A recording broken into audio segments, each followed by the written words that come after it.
ಸುಮಾರು 8 ಶತಕಗಳ ಶರಣ ಪರಂಪರೆಯ ಇತಿಹಾಸವುಳ್ಳ ಸಿದ್ಧಗಂಗಾ ಶ್ರೀ ಕ್ಷೇತ್ರದ ಗಣನೀಯ ಬೆಳವಣಿಗೆಯಲ್ಲಿ ಶ್ರೀಗಳಾದ ಶ್ರೀ ಶಿವಕುಮಾರ ಸ್ವಾಮಿಗಳ ಪಾತ್ರ ಮಹತ್ವದ್ದು.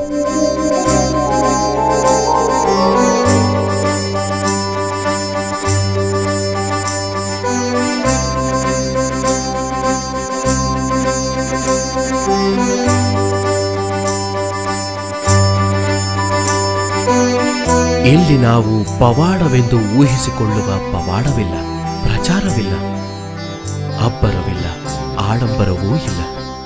ಇಲ್ಲಿನ ದಿನನಿತ್ಯದ ಕಾಯಕವೇ ಒಂದು ಅತಿ ದೊಡ್ಡ ಪವಾಡ. ನಿತ್ಯ ತ್ರಿವಿಧ ದಾಸೋಹವೇ ಕ್ಷಣ ಕ್ಷಣದ ಶಿವಪೂಜೆ.